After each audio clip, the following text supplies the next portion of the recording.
Give me a little intro there, Gomer. There's no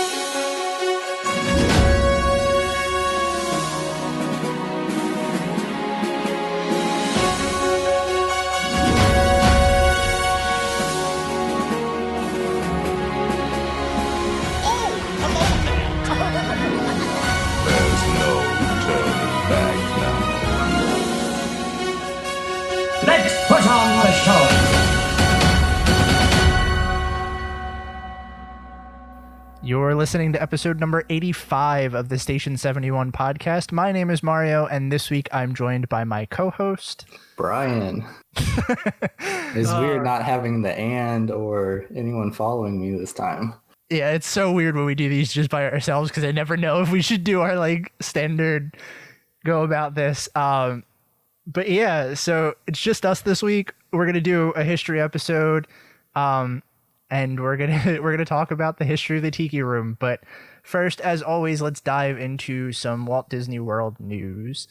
Let's start this one off with a big one here. Disneyland had their Galaxy's Edge cast previews this last week, and reviews so far have been, as we expected, really good.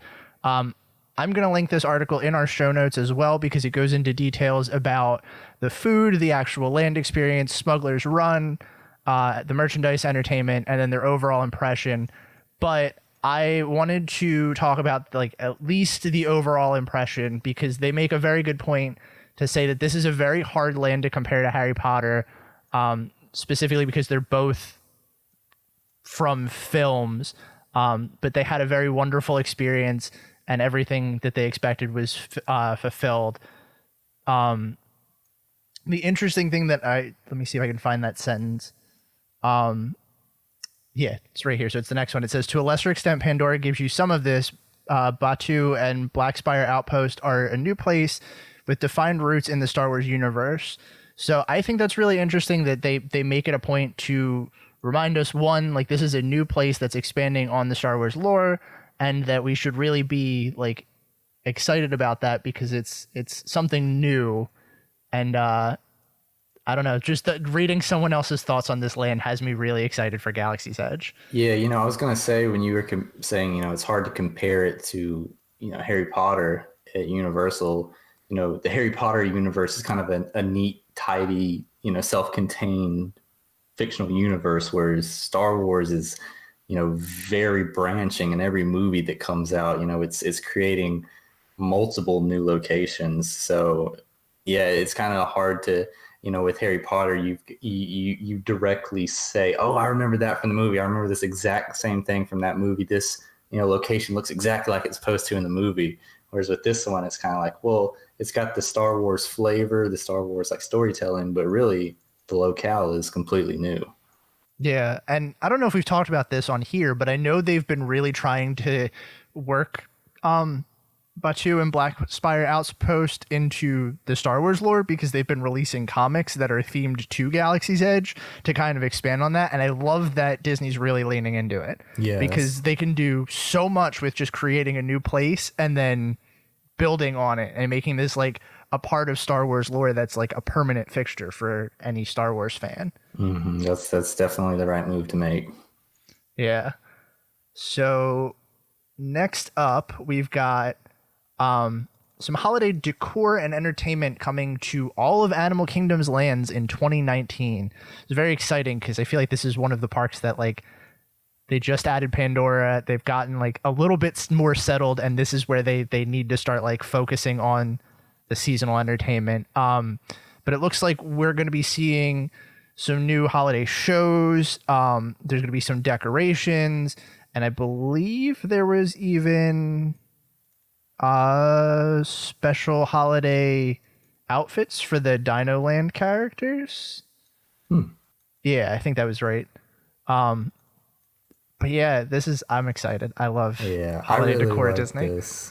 And Animal Kingdom is probably the last park that you think of when you think about Disney around the holidays. But I'm really, the concept art, it's Christmassy, but it's in a very unique Animal Kingdom-y way. Yeah. And it's really cool because even reading the stuff that they're going to do in Pandora, it sounds like they're doing their own take on the holidays. Like, I mean, the Pandora stuff is more like the people that settled on Pandora are bringing their like Earth Christmas traditions with them. But still, it's going to be interesting to see how they like really work it in there. And I think that along with having it more geared towards Animal Kingdom, they can do a lot of cultural stuff too with like Africa and Asia. So I'm really interested to see how Disney goes about this. Yeah. And then our last news story that's maybe a little boring, but I'm really excited to talk about this. The Themed Entertainment Association released their 2018 theme park attendance numbers, and Disney is still ranking on the top of that list. Now, it's probably important to note that these aren't 100% accurate numbers just because Disney doesn't actually release those figures. But this is the most cited and the best, like, the most accurate, I guess, that you can get without Disney actually releasing them. A few notable things on here is that Disney has they have 4 out of the 5 top spots for attendance this year, or this last year from 2018, with the 2 American parks being 1 and 2, Tokyo Disneyland at 3, and Tokyo Disney Sea at number 4. Disney's Animal Kingdom saw the most attendance change from 2017 to 2018, thanks Pandora. And we're still seeing Hollywood Studios at the very bottom of the U.S. parks, surprise. And even then, it had a 5% change over 2017, probably thanks to Toy Story Land. The craziest thing, though, is still all 4 of the Disney World parks are ahead of Universal. You know what's absolutely crazy about that? I was looking at these, and it's funny you mentioned that. Universal Studios Florida and Hollywood Studios, they're still 1 million people away from attendance. Mm-hmm. And there is drastically less rides and attractions at Hollywood Studios. Oh, drastically. Not even close to the same number. You know, I guess it's just one of those things that people are going to Disney World, and a lot of times they're saying, hey, we're going to go to all 4 parks. So even if it doesn't have the same draw, people are just still going to go to it because they're going to the other ones too. Yeah. What's really surprising to me, I mean, not really surprising, but like the thing that kind of surprises me a little bit is that Disneyland Paris is 13, and then Disney Studios is 23. That's a pretty big drop off. So Disney should probably look at their Paris parks. Mm. I'm sure that that's not high priority for them, but yeah. Oh, I was surprised to see how well California Adventure did, because I don't really know how much it's changed in recent years. I've obviously never been, but I know it's kind of gotten flack for being on kind of the lower tier of the Disney parks. Don't know how much that's changed, but it's still only 1 place behind Universal Studios. Well, they just got Paradise Pier just got to Pixar Pier, so that maybe had a little bit of a help with it. Yeah, I could have done it. But it's funny that you mentioned that, because even them, like, even they don't have a huge growth over the last 2 years. They have a 3% growth, whereas like Universal Studios Florida had a 5% growth, and they're just 1 place ahead of them. So that means that California Adventure must be doing something right. Yeah, that's true. Also, Shanghai Disneyland is number 8 on here, and I'm like surprised but not surprised. Oh boy. Yeah, it's I mean, it was wildly popular. I know it had a little bit of, some hiccups there around opening and everything, but it looks like it's kind of gotten traction now, at least. Yeah, well, that's good. I mean, at least all the money they dumped into it is paying off for them in terms of attendance. So people will unironically start saying, thanks, Shanghai. Hopefully. I mean, if they can generate enough revenue to put some new stuff in our parks. Who knows? Well, dang, with almost 12,000 visitors, they got to be pulling in some pretty major bank from that. Yeah. So last little note to look at before we tie these off. I'm looking at the change percentage, like just kind of trying to get an idea of like where we're seeing a lot of rise in the theme park industry, and it looks like Tokyo is like huge right now for Disney parks. Like Disney Sea and Tokyo Disney Resort both had at least 8% change, 7.9 for Disneyland, and then 8.5 for Disney Sea. Whereas both U.S. parks only had a 2%. I mean, they still have enough attendance that's keeping them top place, but I wonder if we'll see Tokyo Disneyland or Disney Sea beat out Disneyland next year just because they're so close and their change percents are so much higher. It's definitely possible. Though, looking at these statistics, what caught my eye the most was that Tokyo Disneyland saw a 7.9% growth. Tokyo Disney Sea saw an 8.5% growth, and Universal Studios Japan saw a negative 4.3% growth. So I think that's pretty clear that the Disney parks in Japan are starting to pull away guests from Universal.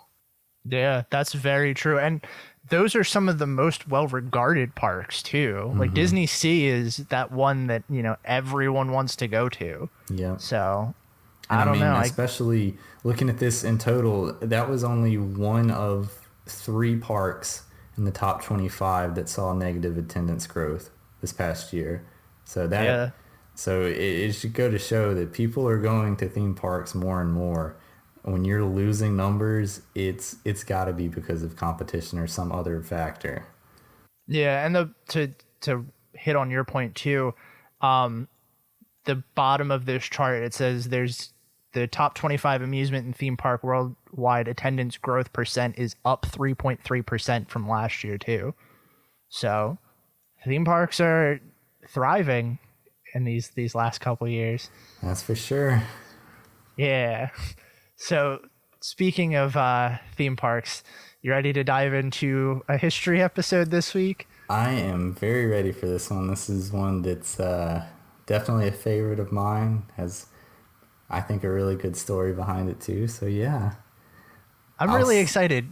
You said you wanted to do this, and I was like, this isn't one that I kind of thought of for a history episode, but you've got a lot in here. I knew a couple of these stories before I started doing the research, but it really was another one. I know I say this every time, but it's like I learned a ton doing these researches. Why I love doing these history episodes.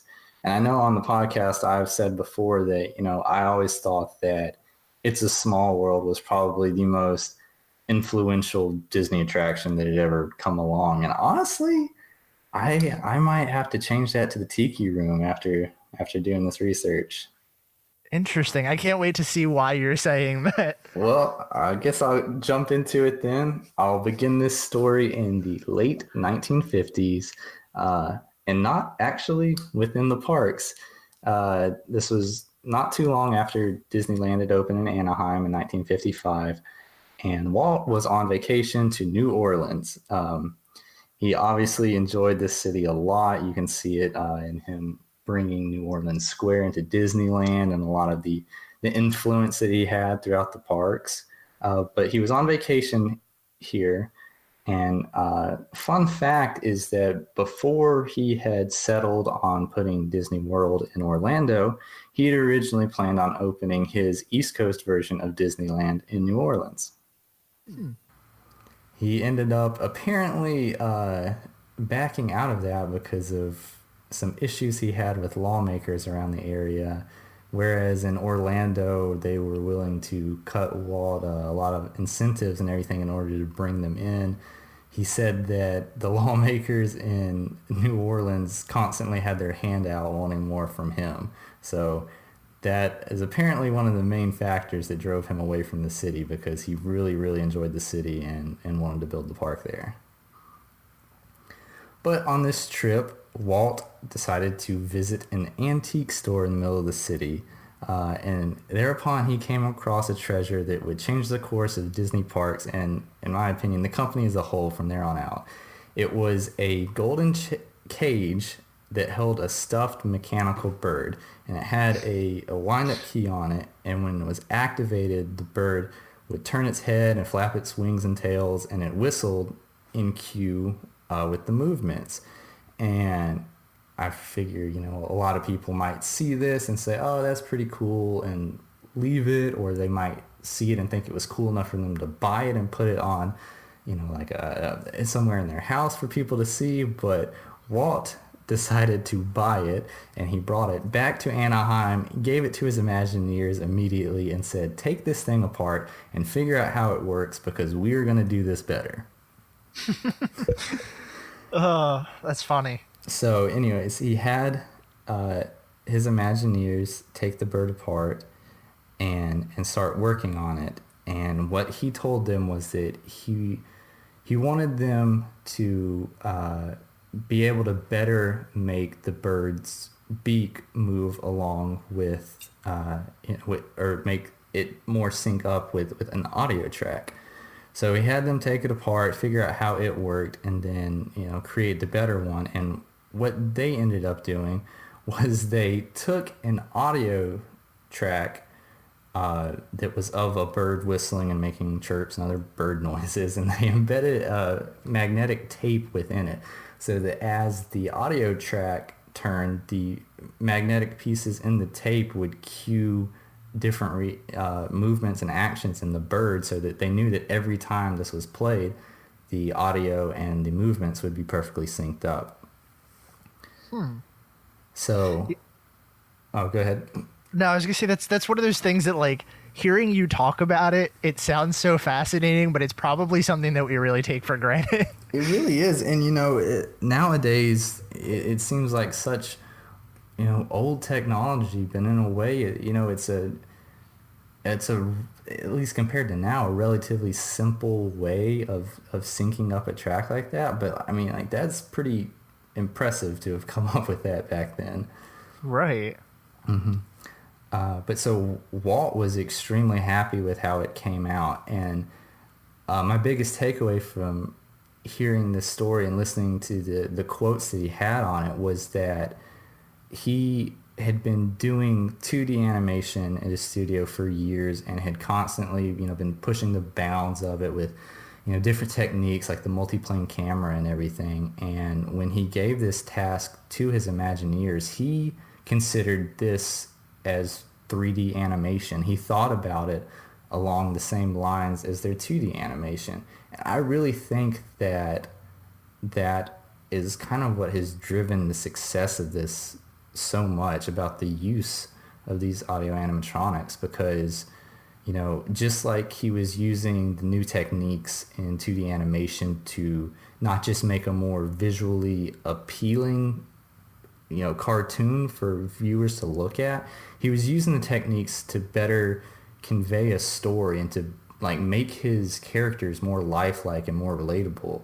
And in the same vein, he's taking what he considers 3D animation, these audio animatronics that his Imagineers came up with, and he's using that new technology to tell a better story, to make a more believable, lifelike, relatable character.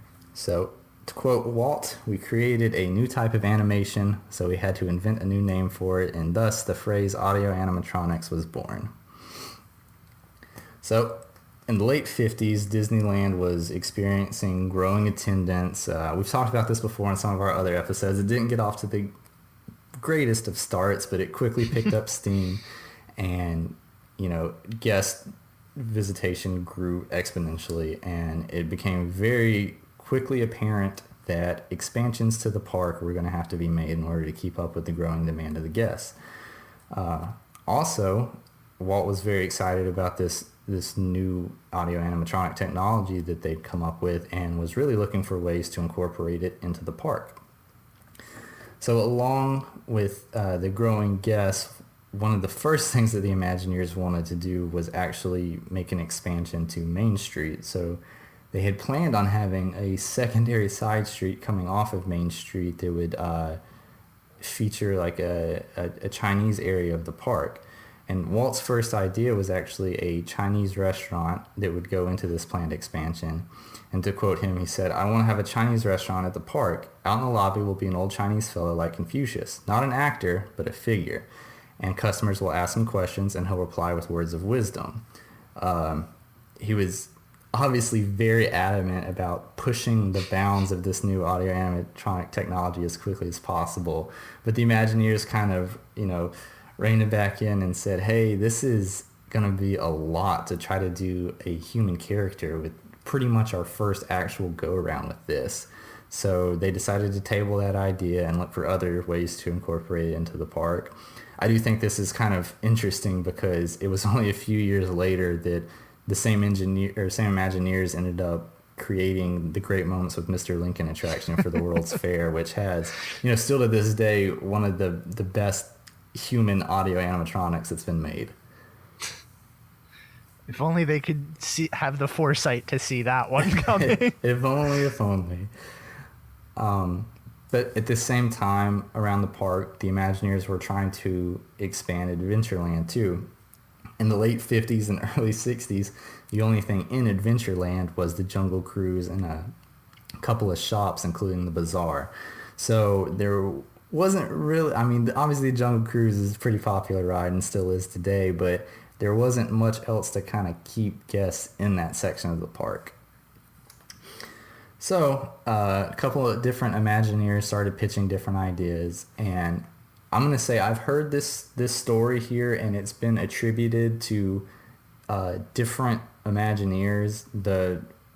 So forgive me if I'm giving credit to the wrong person, but he, like I said, I saw it from multiple people. But Herb Ryman apparently was the Imagineer that came forward, and he had some illustrations to pitch to Walt. And at this time, in the late 50s, Hawaii had just become a state in 59, and so like Polynesian and Hawaiian culture and architecture and decor and stuff was really popular in mainland America at this time. But Ryman pitches these illustrations that he had done for Walt, and it was a tiki-themed upscale restaurant, and it had tiki mask and tropical plants and Polynesian architecture in it. But most notably, it had these tropical birds that were suspended in cages above the guests. And Walt immediately rejected the idea. And he says, you can't have live birds above the guests for obvious sanitary issues. And Ryman said, no, these aren't live birds. They'll be audio animatronic figures. And with that, it just clicked for Walt. He's like, this is great. This is geez, not to have a pun here, but it's killing two birds with one stone. You've got, the restaurant that he wanted to, showcase this audio animatronic technology, and it also is giving the much needed expansion to Adventureland. So he signs off on it. He says it's great, this will be perfect, and they get to work on it. Originally, the development of the restaurant began under the name the Tiki Bird Cafe, and it drew pretty strongly on Herb Ryman's concept art that he had done. At first, the birds were meant to really just be kind of an addition to the ambiance of the restaurant, but Walt was pretty adamant about pushing the technology as far as he could.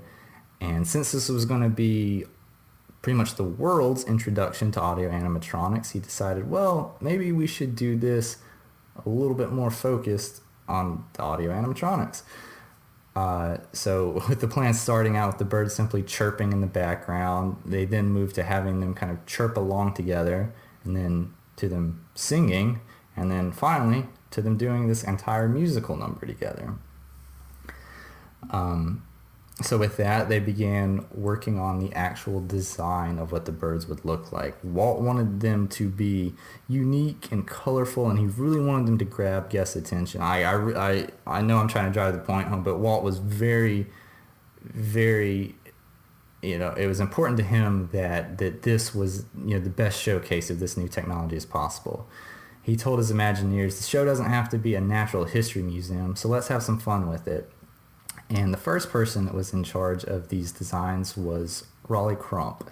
And he came back with these very, very brightly and stylized animatronic figures. And funnily enough, Walt said, actually, that's a little too crazy. We kind of need to dial this back again. So then he gave the design to sculptor and Imagineer Blaine Gibson.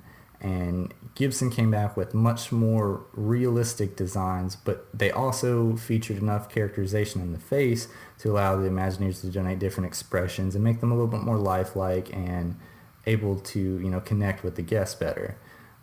So once he brought this back, Walt approved his designs, and they became the basis moving forward for the bird designs throughout the attraction.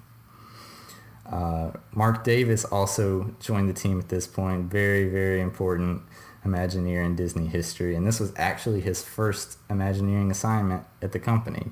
That's so weird because we've talked about him before, but finally talking about his first project, I'm sitting here thinking wait, no, he's done this, and yeah, no, that was first. Yeah.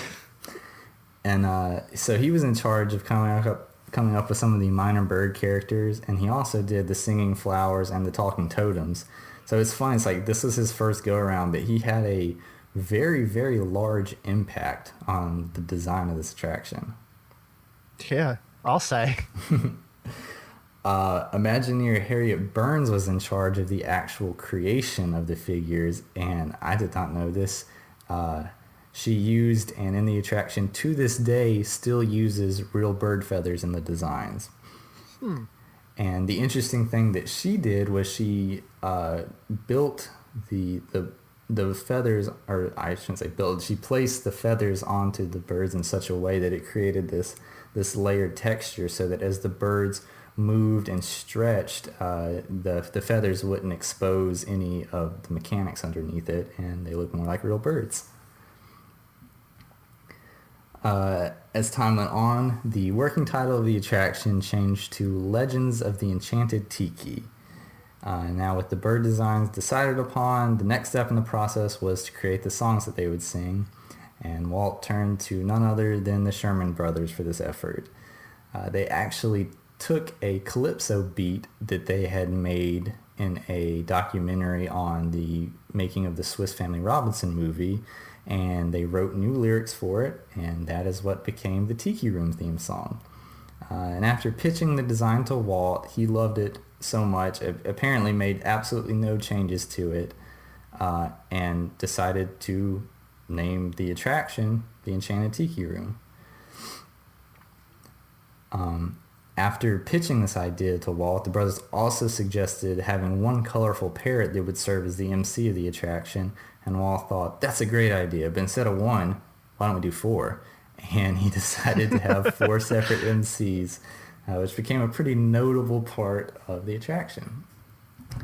So Imagineers Marty Sklar and Larry Clemens, among others, came up with the 4 main birds of the show, and I just love this. They called them the Macaudios.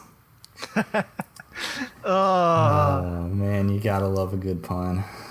This whole attraction is puns, but that is the best one. That's how you know it's good, is that there's not puns just in the attraction, but throughout the development process, just filled with puns. Yeah.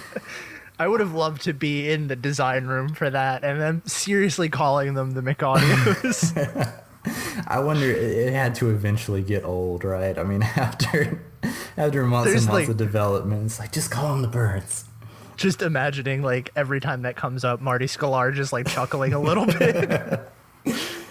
But these 4 Macaudios were Jose, Fritz, Michael, and Pierre, the 4 hosts of the show. And they all represented a different nationality. And the cool thing was that in the original iteration of the show, the plumage of the birds matched their corresponding national flags. So that's pretty cool. That did end up getting changed, but I thought that was really neat. I know up until this point, we've talked about the number of, big name Imagineers that have worked on it.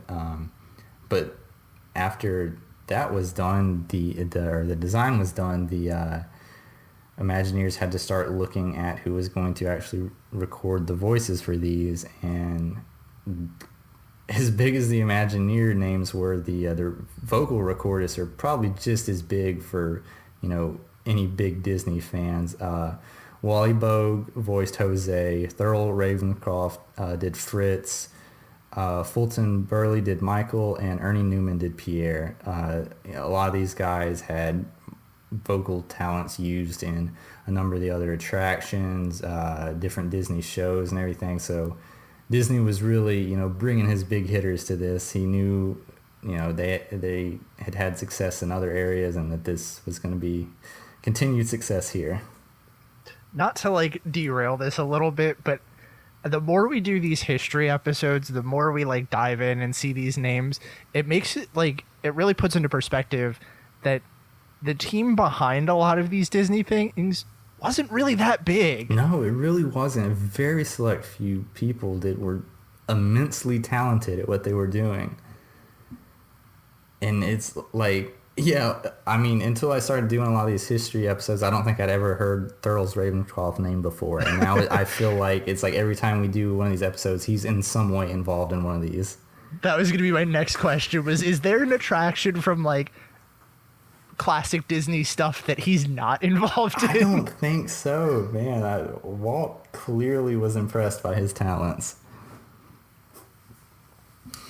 But with this, the show was written and recorded, and it was time to start on the actual construction of the attraction. I thought this was really cool. The entire construction of the original Disneyland Enchanted Tiki Room only took 3 months from start to finish, which is hugely impressive. Yeah. Mm-hmm. I guess it's not a huge attraction, but that's still all of the birds, all of the flowers, all of the tikis, every little piece in there only taking 3 months for them to put in and assemble and probably even do some test runs on. That's a lot of moving pieces. Mm-hmm. Definitely. However, though, in this 3 months time between when the construction started and when it ended, Walt was starting to have second thoughts about this being a dinner show. Again, he was very, very focused on having this attraction be the best introduction to audio animatronics that they could do. And he was worried that with having guests there and with them eating, that they might not really be entirely focused on the animatronics. So shortly before opening, he decided to scrap the restaurant idea and move forward with this only being a show. And a fun Disney fact, because construction had already begun, the bathrooms had already been built, and this is the only Disney park attraction with its own bathroom. Boy. Which I know a lot of people had probably wished that some of the attractions in Pandora had their own bathroom. Yeah. Another interesting fact that I found was that Raleigh Crump is the one that sculpted the Birdmobile that's the centerpiece of the attraction. And he actually did this on the spot inside the actual attraction. They said he would get up on the ladder and just for hours carve this thing. And I think that's ridiculously cool that this wasn't done off-site, brought in and everything. This was just down and dirty, go in there, do your magic, make it work. That is absolutely insane. And I wish that I could have seen that in some weird way. Oh, yeah. Just watching a master do his craft, Yeah, this is the Disney version of Michelangelo. But upon completion of the attraction, the total number of audio animatronics was over 125. There were the 4 host birds, an additional 4 macaws, 6 cockatoos, nearly 30 tropical birds, 12 toucans, more than 50 orchids, 7 birds of paradise, and 12 tiki drummers and tiki war god totems. So I think that might be kind of easy to overlook because, a lot of times in the attraction, you are pretty focused on the Birdmobile in the center, but there's stuff going on all around you, and there's so much stuff so that no matter where you're sitting, you can get the same view. and it just blows my mind that this is back in the early 60s. This is the first time around with this type of technology, and Disney just goes all out with it, doing 125 audio animatronics in the first attraction of this type. Yeah, and putting it into perspective like that it was their first audio animatronic venture, like that makes it even more impressive and terrifying all at the same time. I know it seems funny to me that it's like they so quickly scrapped the Chinese restaurant idea because they didn't want to do a human animatronic, but like in my mind, doing one human animatronic seems like it would be way easier than doing over 100 of these bird animatronics and having them all be perfectly synced up and everything. But in order to build excitement for the opening of the attraction, Walt set up a media preview in the Disney Studios in April of 1963 for a select number of outlets. And later that year, on June 19th, he had 40 major newspapers, magazines, TVs, and radio stations come in to see the actual attraction. And it was met with almost an entirely positive response.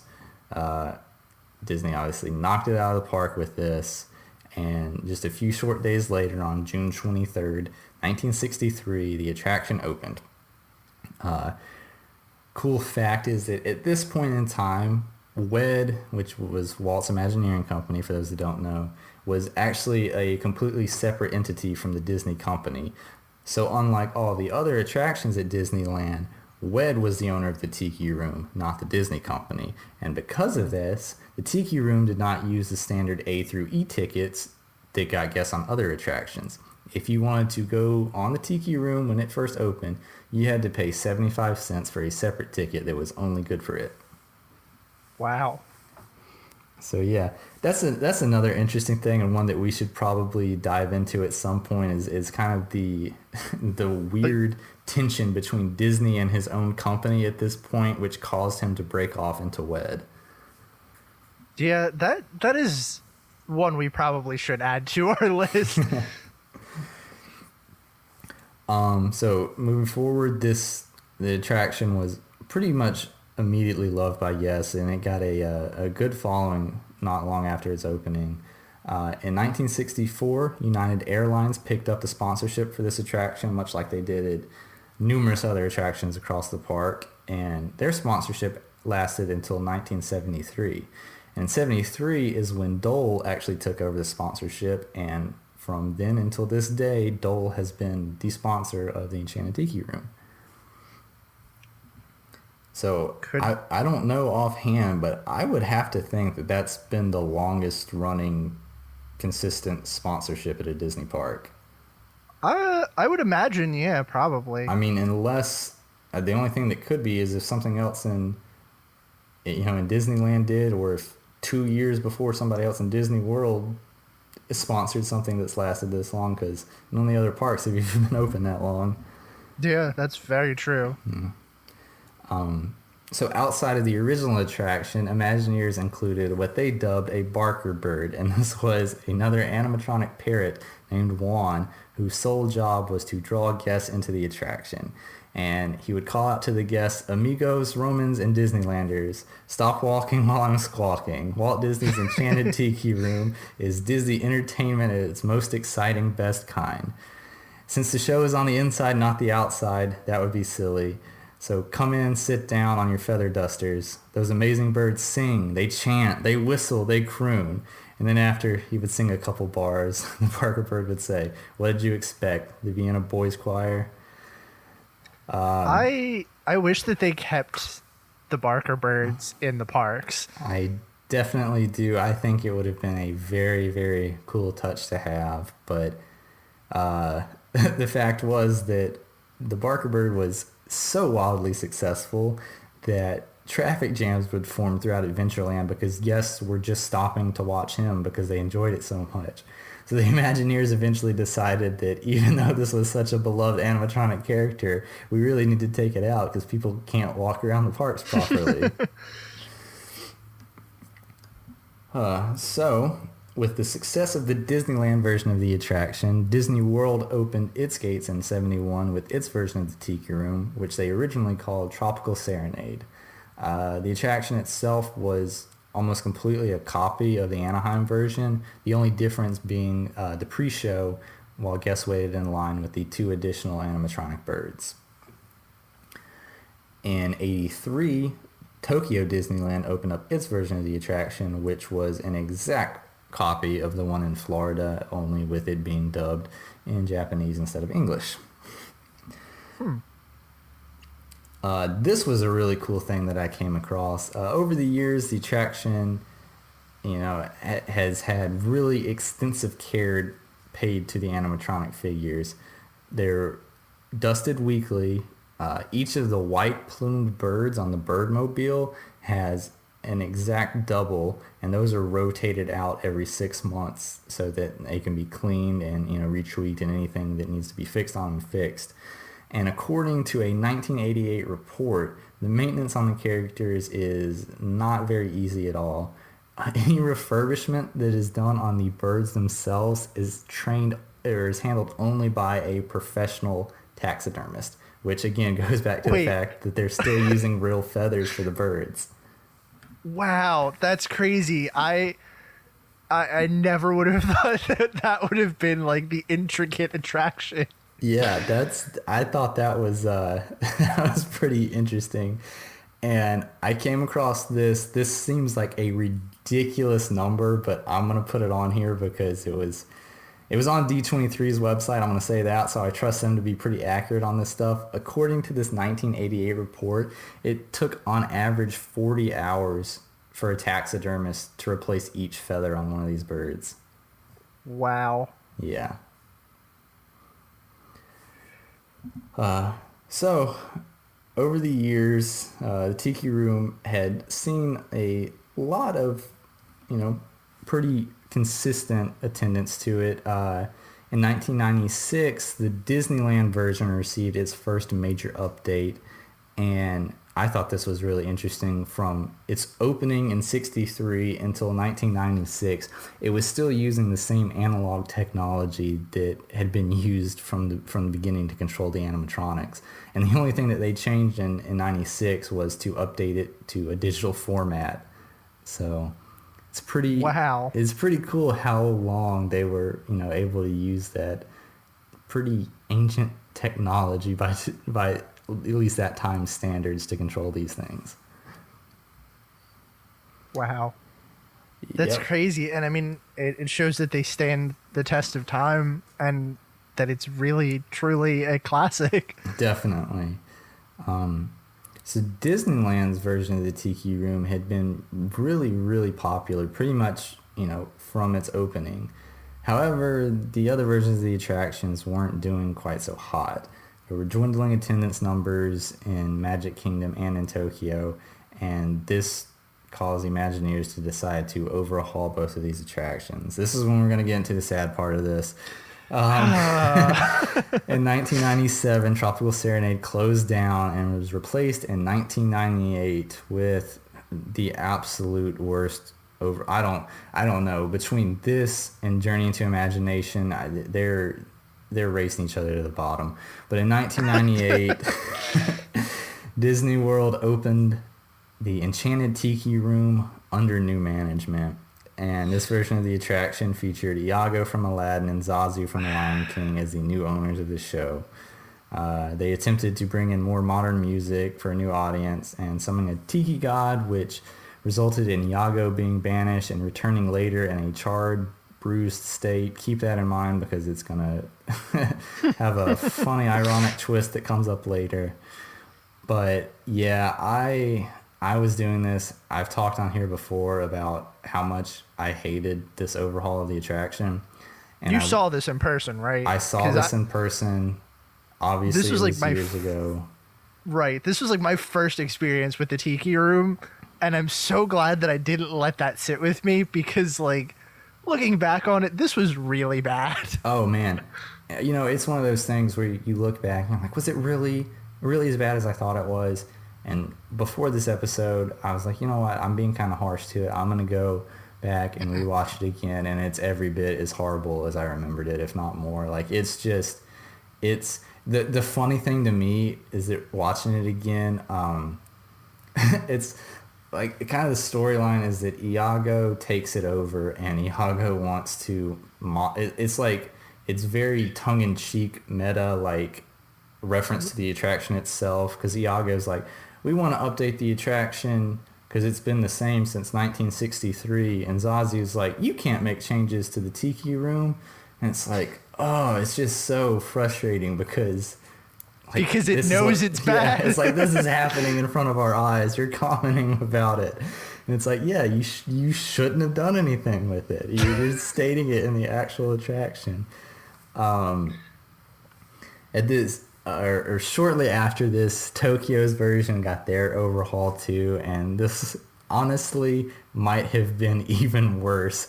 Theirs was called the Enchanted Tiki Room, now playing Get the Fever. And I don't know who came up with this, but Wait, what? No, I didn't even know about this until I was doing the research for this, and I started watching videos of that too, and I was just like, oh wow, like the under new management overhaul didn't look that bad. Just let me explain the storyline here to you, and you can you can take it how you want it. But this this version was set themed after a Las Vegas nightclub, which there in itself, like, I can probably just stop talking and you can realize how utterly cringy this is going to be. But all 4 of the original host birds were replaced with new birds that had this like very like late 90s, typical club attire on.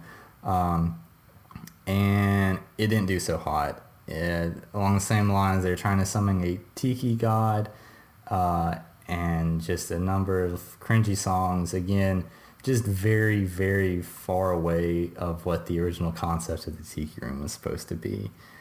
This version of the ride wasn't very attractive, or wasn't very popular. And in 2008, I believe, yes, 2008, it was replaced with Stitch Presents Aloha Ikamomai, and this was a Stitch overhaul to the Tiki Room, and it started with the birds singing Hawaiian Roller Coaster Ride, and it brought out a new animatronic Stitch character who would join in the show, and it was actually very well received, and still there to this day. I watched that one as well, and it was, much, much better. I mean, I've always said, we've got the Stitch ride in Magic Kingdom, but it doesn't really fit in with the actual, the decor, or the design, or even the storyline really of Lilo and Stitch. Whereas this one, it's really embracing that Polynesian, storyline and design and everything that the movie had. So it's actually a really good fit with the Tiki Room, and it's pretty cool. It's a cute little attraction. It's got a neat Stitch animatronic too. So just to say, I'm not completely opposed to overhauling classic Disney attractions. Just do it correctly if you're going to do it. I just want to, because I'm kind of watching these as you're talking, like I have them both on mute, and I want to point out that this Stitch animatronic looks only slightly better than the animatronic that was in Stitch's Great Escape.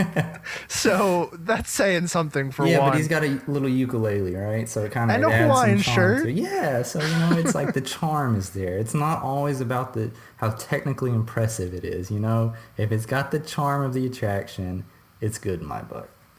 Yeah, and I thought that Stitch animatronic was pretty good. Yeah. But I want to go back to the one before that real quick, because I also watched like 5 seconds of that while you were talking, and my sound kicked on, and the only line that I heard from the song is the Tiki Tiki Tiki Room is the sleepy, sleepy, sleepy room, and I went, wait, what?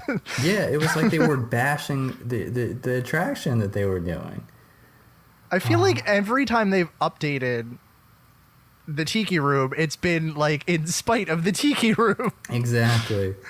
Just if you finish watching the video, just get to the part where they are trying to summon the lava god and they start singing hot, hot, hot. Like it that was in ours too. I don't need to relive that. Yeah, that's ugh. Yeah, the only probably redeeming thing that people have ever said about this attraction is that it features Aoa, which is a neat little animatronic that they added to it, but the rest of the show is just so bad. And I will say, to that point, I'm happy that under new management existed solely for the fact that we got OA, and it's now in Trader Sam's. So there we go. There is some saving grace there. So yes, the Florida version update was pretty much universally despised by guests with the update. I have to take this from one of the history videos that I was watching, because it was one of the best quotes that I'd heard about this so far, was that there were a number of supporters to the under new management overlay, but they could probably all fit in that room at the same time. Oh, so, ouch. I think that is probably not very far from the truth. So in 2011, ironically, or perhaps due to the fate of an angry tiki god, a fire actually broke out in the Enchanted Tiki Room in Walt Disney World. The fire didn't do too much damage, but it did set the sprinklers off, which ruined a number of the animatronic birds. So with that, Disney had to kind of go back to the drawing board and say, what are we going to do? Are we going to redo this attraction that we updated fairly recently, but everybody hates? Or should we just take it back to the original Enchanted Tiki Room, which had somewhat dwindling popularity, but it was nowhere near as bad as the under new management overlay. So they decided to go back to the original. They did do a slightly shortened version of it, which is what is currently running today, but at least it is the original idea that the Imagineers came up with for the Tiki Room, and wasn't a cheap IP-laden overhaul. So yeah, it's rough. Going back and watching it again today, it was, I don't know, there was just something about, kind of the parks just at that time that just seemed like they weren't really sure about the direction that they wanted to take a lot of things, like I don't know if it was, Eisner at the time running things or what it was really, but it just, when Walt was running the company and the other Imagineers, it was just like they had this plan and they just surged, headstrong forward into it, and if they needed to make changes along the way, they made it. But it was like just doing things better. How can we do better? How can we do better? And at this point, it's like the stuff that was getting put in the parks, it was just like, how can we just throw stuff in there? How can we do a cheap grab with characters that audiences like right now? And it's just, I don't know. That, in my opinion, that was kind of a dark time for the Disney parks. Weirdly enough, like you're saying this, and it's making me think, like, back when Walt was in charge of the company, everyone expected him to fail. Mm. And that's the weird, like, shift in the management of Walt Disney World. Like, it wasn't this big company. I mean, yeah, they were getting their parks, they were doing great at the box office and everything, but like most of the time everyone expected Walt to fail because he had these big crazy dreams. But now the company's done so well, it feels like they're almost afraid to fail. Mm-hmm. And that's just so weird to me, that a company built on proving people wrong has a tendency to sometimes just want to play it safe. Well, I think that, that's the biggest thing, was that back in the day, Walt had to innovate. He had to do these things to bring guests into the park, or they just weren't going to come.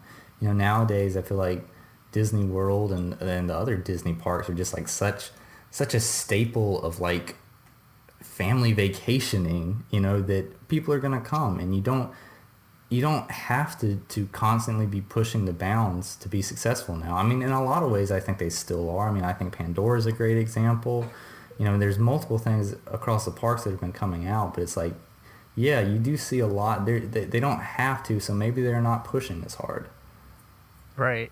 And that's interesting. I wonder if that's just a product of the time that they were in, or if that's like how the leadership style was then. Like, it raises a lot of questions for me personally. Mm-hmm. But yeah. But regardless, for the past 50 years, whether from the delightful music, the colorful birds, or just the draw of being able to eat a Dole Whip while watching the show, the Enchanted Tiki Room has been enjoyed by guests and stood as an example of what Walt and the Imagineers dedication to creating new experiences to visitors to the park. And that pretty much wraps up my history of the Enchanted Tiki Room. This was very eye-opening, I guess, is the best word for it. You were right. This was really fascinating. Yeah, like that there was so much to this attraction. There's so much more on the surface than I had originally thought. This was definitely an enjoyable one, and when I started doing the research, I was doing it, and I like quickly realized I was like, whoa, I'm gonna have to spend more time on this. I thought this would be a fairly short one, and I just kept looking at one source, and it had the side story, and it like would kind of mention it in passing, and I'm like, oh my gosh, I have to go down and like find out more about that. So I would go like follow that somewhere else to some other source that went more in depth onto that topic. But yeah, just really interesting story. I think so much back to like Walt coming across that little mechanical bird in that antique shop. Like, what would audio animatronics have ever really taken off if he didn't come across that thing? And even though that wasn't necessarily directly tied into the Tiki Room, its inspiration is what directly caused the Tiki Room to be made. So that's why I'm really looking back and thinking that I think the Tiki Room might have been the most influential attraction that has come into the Disney parks. Yeah, I think I agree with you after hearing that. There's no way that I can see any other attraction really having that much of an impact. I mean, like you said before, It's a Small World is the one that we always think about, but really this did a lot more work for audio animatronics than that did. I guess just because that was so much more noticeable. I mean, I do think, the big thing about It's a Small World is that it was a huge, expression of what they could do with the audio animatronics, but it was also them incorporating that into a boat ride, which is, two huge things that have just become such staples of the Disney parks. But, of those, I still think the audio animatronics is the biggest one, and that has always set Disney apart from other theme parks. So yeah, I gotta give it up to the Tiki Room. Yeah, this is such a staple of my Disney vacation. This is one attraction I have to do every trip, and I don't think I could imagine a Disney trip without it. I love it so much because, Walt always said he didn't want any of his parks to be a museum, but I think this is the best one to be able to look back at a time when, at least when Disney World first opened. Because even though the control system and everything has been updated on the animatronics, the show itself is pretty much the exact same, and you get like a little peek of what these classic animatronic figures looked like, and it's so cool to see just how well they hold up in modern day. Yeah. Now, I have to ask you, because this is a question I thought about when we first started and forgot about it, and now I'm just remembering it. If they updated the Tiki Room and those birds did not make that clicking noise anymore, would it be jarring for you? Because it'd be very jarring for me. See, yeah, that's one of the things that takes a while. I notice it there, and I notice it in Country Bears with the the 3 stuffed heads on the wall. Every time they blink, it's insanely loud clicking. And that is one thing that I would be perfectly fine with them updating and taking away. Really? Because I would be kind of like a little bit sad about that. I mean, it's cool to look back and like see the technology of the time, but at the same point, it's like I like it for being able to see how the figures moved and how they synced them up with the audio tracks and like just the design of them. Like, if you can make the actual functioning of it and not have something that's kind of distracting taken away, I would be all for it. But that's just fair. Me. Now, another question for you. I guess this is my last one. If you could update the Tiki Room in any way, what would you do to it? And like, do you have an idea for that? Oh boy, man. I mean, like, my knee-jerk reaction is to just say that I don't want it updated. Not that I don't think an update would necessarily be bad. I'm just going to say I got burnt the last time, so I'm just going to throw that out there. That's fair. Because I think I'm in the same boat. Yeah, but two, I honestly don't think it needs it. you know, it is what it is. It is a nice, fun show to come sit down and watch. You know, you can take a break, you can get your Dole Whip, go in there and eat it, and just cool off for a little bit, relax, and enjoy it. I don't, you know, I don't think it needs to be anything else, and that's what I think about, like, with under new management, was that it's like they were just trying to bring in too much to it, you know, like with the updated animatronic figures that they were adding and like throwing characters in there. It wasn't this just kind of, I don't want to say passive, because I think it's you know, really nice to interact and like sing the songs if you know it and stuff, but you know, it was more relaxing. And the under new management was just trying, it was just trying too hard. Like it wanted to be a big attraction, and it's just not. Like, it's cool with it being a small, quaint little show. So, in my opinion, no. I will probably forever be okay with the Tiki Room staying the way it is now. I can agree with that. Like, I always try to think about what the next thing could be, because, you know, the Disney parks are ever changing. Mm-hmm. And this is one that I think I would be okay with staying the same forever. And I think I mentioned this on our Haunted Mansion episode. Like, there are certain things that I can see them adding or putting in that would do like little extra touches here and there. But the Tiki Room, I kind of just wanted to stay the Tiki Room. Mm-hmm. Here. Well, thank you for coming up with all this history for the Tiki Room, Brian. I am very happy that we did this one. Yeah, absolutely. This was a really fun one to do. Then that's going to do it for us this week. Thanks for joining us again on another episode of the Station 71 podcast. If you like what you heard, be sure to subscribe to us on iTunes or wherever you get your podcasts from. If you want to be a part of the show, reach out to us on our website at www.station71podcast.com, where you can find links to all of our social media, our email address, and our brand new Google Voice line, where you can leave us a voice message. Have anything you want to hear us talk about? We'd be happy to discuss that on the next episode. We hope you enjoyed your ride, and we'll see you real soon. Please stand clear of the doors. Por favor, manténganse alejado de las puertas.